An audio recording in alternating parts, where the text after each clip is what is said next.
A palavra é Jesus Cristo. Sábado, na 11ª semana do Tempo Comum. Memória de São Luís Gonzaga, religioso. Os bens materiais são necessários para viver dignamente. Entretanto, é falta de juízo e de confiança na providência divina ficar escravo do dinheiro. São Luís Gonzaga, nascido e falecido na Itália entre os anos 1568 e 1591, em sua vida curta compreendeu bem isso e viveu radicalmente a palavra do Senhor: basta-te a minha graça. São Luís Gonzaga, rogai por nós. Oremos. Ó Deus, fonte dos dons celestes, reunistes em São Luís Gonzaga a prática da penitência e uma admirável pureza de vida. Concedei-nos, por seus méritos e preces, que, se não soubemos imitá-lo em sua vida inocente, sigamos fielmente seus exemplos na penitência. Por nosso Senhor Jesus Cristo, vosso Filho, que é Deus e convosco vive e reina, na unidade do Espírito Santo, por todos os séculos dos séculos. Amém. A liturgia da palavra de hoje tem na primeira leitura o texto da segunda carta de São Paulo aos Coríntios, no capítulo 12, versículos de 1 a 10. O salmo responsorial será o Salmo 33, com 3 estrofes, intercalado entre elas o refrão: provai e vede quão suave é o Senhor. E o evangelho será o de Mateus, no capítulo 6, versículos 24 a 34. Sempre se referindo à necessidade que muitos sentem na comunidade de se vangloriar, de se enaltecer, de receberem elogios, prestígio, serem reconhecidos, Paulo então ensina aos coríntios que isso não convém. Porque é ilusório este caminho, esta busca de aplausos dos outros sobre nós na igreja. É ilusório. Ele disse que conheceu um senhor, um homem, unido a Cristo, ou seja, alguém de uma comunidade que realmente vivia a sua fé e que teve a graça, há 14 anos, de ser arrebatado, ele diz, ao terceiro céu, ou seja, ao paraíso. Paulo não sabe dizer se foi com o corpo ou sem o corpo, se foi só a alma, mas isso só Deus sabe, diz ele. Mas ele foi arrebatado ao paraíso e lá, disse o homem, ouviu palavras inefáveis, ou seja, inexprimíveis em linguagem humana, que nenhum homem pode pronunciar. Aí Paulo diz: bom, quanto a este homem, até que eu elogiaria, encheria de louvores por ter tido esta graça. Mas a mim mesmo eu não consigo encontrar motivos para me gloriar, a não ser das minhas fraquezas. Ou seja, Paulo faz uma ironia. Ninguém se alegra das suas fraquezas, mas Paulo diz: é o que eu tenho. Eu tenho fraquezas. E se posso me gloriar, é disso que eu me apoio.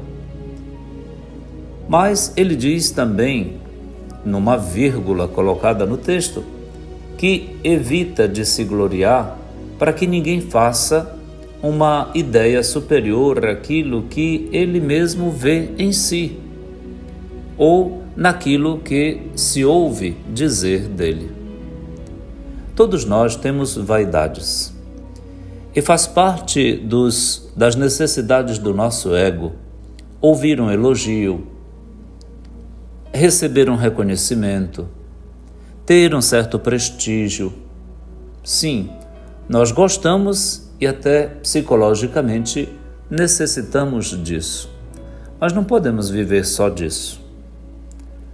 Paulo sabe das grandezas da revelação de Cristo Jesus a ele. Ele tem consciência disso, como também cada um de nós sabe dos estudos que fez, das capacidades que possui. Não é assim? Você sabe de si. Se você tivesse que se descrever, você obrigatoriamente, por lealdade, teria que dizer a riqueza que traz, que possui, é com ela que você se expressa, se manifesta e crê, e vive o seguimento de Cristo. Mas Paulo disse, para que eu não me ensoberbecesse da consciência que tenho, das grandezas da revelação que me foram concedidas por Deus, um espinho foi espetado na minha carne. Parecia um anjo de Satanás a me esbofetear o tempo todo, para que eu não me exalte demais. Para que eu não me exalte demais. Seria bom pedir a Deus, não é? Um espinho na carne, um espeto do Satanás em nós. E você tem, eu tenho. Cada um de nós tem lá seus defeitos não vencidos. Tem limites que os outros não conhecem, mas a gente conhece. A gente sabe quais são os defeitos que a gente gostaria de superar e não superou, não se aperfeiçoou, não venceu. Nós temos um espinho do Satanás espetado em nós, sim, que dói. Quando alguém aponta com assertiva nossos defeitos, aquilo dói, porque fere o nosso orgulho, fere o nosso ego, fere a boa fama que a gente quer sempre mantê-la intacta diante de todos. Mas acontece que nós temos defeitos sim, embora não os admitamos, mas nós temos. É bom pedir a Deus que a dor deste espeto do Satanás sempre seja sentida por nós, não é? Para quê? Para que a gente não se exalte demais. É muito feio uma pessoa estar o tempo todo falando de si, o tempo todo procurando elogios. E quando os recebe, pronto, já tem aquilo que procurava. Não procura a glória de Deus, mas a glória de si mesmo. Então Paulo, incomodado com isso, e quem sabe você e eu já fizemos isso tantas vezes, pediu 3 vezes ao Senhor, portanto pediu sempre, que afastasse dele este incômodo, esta consciência dos seus limites. Mas o que o Senhor disse foi: basta-te a minha graça, pois é na fraqueza que a força se manifesta. Paulo teve uma alocução interior, A voz do Senhor disse para ele na sua consciência: Paulo, te aquieta, não inventa, te baste a minha graça e saiba viver também com seus defeitos. Aprenda com eles que você é pequeno. Ou lição maravilhosa, não é? Para mim, para você, para todos. O Papa deve ter um espeto do diabo enfiado nele. Ele tem a consciência dos limites dele, sim. E ai dele que não o tenha. Por isso, com certeza ele também pede, todos pedimos, que o Senhor nos ajude a nos superar. Mas nós vamos para frente, apesar de pedir muito, sempre com uma postura do Senhor em relação a nossas fraquezas. Não, Aldo, te aquieta. Você vai conviver com isso. Você vai ter que aprender a conviver com isso. Dói, mas poderá ser também teu motivo de santidade. Oferece isso ao Senhor. Não desperdice esta ocasião. E então, depois de ter consciência de que o Senhor falou para Paulo isso, ele diz: de bom grado, me alegrando, eu me gloriarei das minhas fraquezas, para que a força de Cristo habite em mim. Que fórmula! Que maravilha! Diga isso também, eu vou dizer isso. Eu me alegro das minhas fragilidades, para que a força de Deus, a força de Cristo Jesus, habite e se manifeste em mim, sobre a minha fraqueza. Eis porque então Paulo se alegra das suas fraquezas, das injúrias, das necessidades, das perseguições e das angústias sofridas por amor a Cristo. Não é qualquer incômodo, não. São aquelas dificuldades que vêm, as dores, as tristezas que nos vêm, advindas do serviço a Cristo na igreja, na comunidade. Os desentendimentos, as negativas dos outros, a falta da presença que ajuda, não é? Da contribuição, da colaboração, os não recebidos com frequência, isso tudo machuca a gente. A decepção porque se esperava tanto de uma pessoa e ela não correspondeu ou manifestou uma fragilidade dela também bradante, escandalizadora. Tudo isso é espeto do diabo que a gente carrega, mas deve se alegrar também disso, das nossas fraquezas, porque, e aqui vem a máxima, uma das máximas paulinas mais interessantes, quando eu me sinto fraco, é então que sou forte. Quando eu me sinto fraco, é então que sou forte. É assim que termina o texto da primeira leitura de hoje. Provai e vede quão suave é o Senhor, diz o salmista no Salmo 33 hoje, ensinando-nos a viver na suavidade, mesmo em meio às asperezas que experimentamos. E a segunda estrofe é bela. Respeitai o Senhor Deus, seus santos todos, porque nada faltará aos que o temem. Os ricos empobrecem, passam fome, mas aos que buscam o Senhor não falta nada. Busque o Senhor nas suas fraquezas, nas suas angústias, nas suas necessidades, nas suas dores. Sim, mantenha-se unido a Cristo.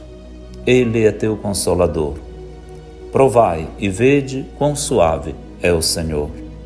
Vamos experimentar isso. No Evangelho de Mateus, hoje, Nosso Senhor adverte os seus discípulos a respeito da ganância pelo dinheiro, a escravização ao dinheiro. A quem você serve? Ao Senhor ou ao dinheiro? Não podeis servir a Deus e ao dinheiro, diz Jesus no Evangelho de hoje. Portanto, não se preocupe com a sua vida. Não apoie-se naquilo que o dinheiro paga, compra, adquire e garante. O seu garantidor é o Pai eterno. É o Pai de nosso Senhor Jesus Cristo. O nosso Pai é o Pai de nosso Senhor Jesus Cristo. É o Pai nosso. Portanto, a nossa vida é dele. Para ele também, as nossas necessidades para que ele se mostre providente. Os nossos pecados para que ele se mostre misericordioso. As nossas fraquezas para que ele se mostre onipotente. As nossas ignorâncias e desconhecimentos para que ele se mostre onisciente e sábio, sapiente. A nossa pequenez para que ele se mostre grande. Deus é Deus. Não usurpar o lugar de Deus. E nem botar no lugar de Deus o dinheiro ou as nossas posses, nossas coisas, de jeito nenhum. E Jesus chama a atenção para a natureza, o meio ambiente. Olhem só como os lírios estão vestidos. E lírio, uma flor, as ervas do campo, de manhã estão de um jeito, de tarde com o sol já morreram. Mas nós valemos mais do que as flores dos campos, não é? Que nem Salomão, em toda a sua glória, se vestiu como um deles. Olhem os pássaros do céu, eles não plantam, não colhem, não armazenam, não juntam em armazéns, e no entanto Deus não deixa faltar para eles o alimento. A providência divina cuida de tudo e de todos. Jamais desconfiar da divina providência. Nunca, nunca. Entreguemo-nos à divina providência. O Senhor sabe o que nós precisamos e nunca o deixará faltar. Buscai, disse Jesus, em primeiro lugar o reino de Deus e a sua justiça. Isso sim é que deve ser o nosso programa de vida. E todas as coisas, ademais, vos serão dadas por acréscimo. Portanto, não precisa se preocupar com o dia de amanhã, nem com as suas preocupações. Deixa para lá, para o dia de amanhã, as suas preocupações, porque para cada dia bastam os seus próprios problemas. Vamos viver do hoje. O hoje é o tempo cairótico de Deus, o tempo da graça. Deixa para lá o passado que não volta mais, não seja museu ambulante. Não se preocupe com o futuro, inútil, não chegou, nem você pode determinar. Viva bem o momento presente, a graça do momento presente. Que Deus nos dê hoje por Maria, nossa mãe, a graça do momento presente bem vivido, para servir a Ele nos irmãos e irmãs. Que o Senhor da paz, Príncipe da paz, Filho da Virgem Maria, Nossa Senhora Rainha da Paz, a quem hoje São Luís Gonzaga intercede pela paz no mundo inteiro, nós também unamos à boca de São Luís Gonzaga e à sua alma o nosso louvor a Maria neste sábado para pedir o dom da paz no mundo inteiro. Ave Maria, cheia de graça, o Senhor é convosco. Bendita sois vós entre as mulheres e bendito o fruto do vosso ventre, Jesus. Santa Maria, Mãe de Deus, rogai por nós, pecadores, agora e na hora de nossa morte. Amém. Abençoe-lhe o Deus Todo-Poderoso, que é Pai e Filho e Espírito Santo. Amém.